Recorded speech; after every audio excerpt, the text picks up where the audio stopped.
was a boy, very strange, enchanted boy. They say he wandered very far, over land and sea.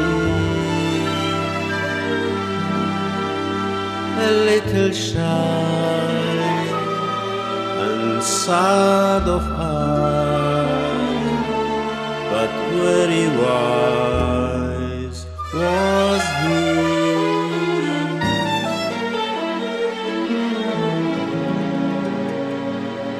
And then one day, a magic day, he passed my way. And while we spoke of many things, fools and kings, this he said to me: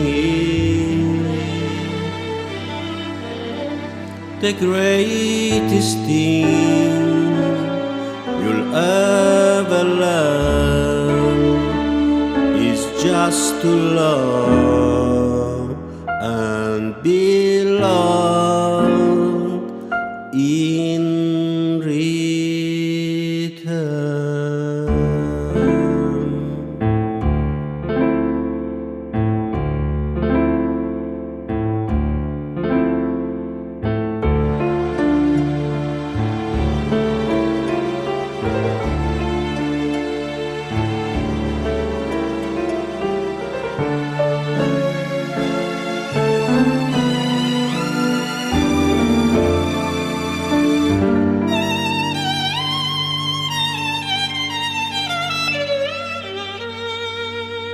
The greatest thing you'll ever learn is just to love and be loved.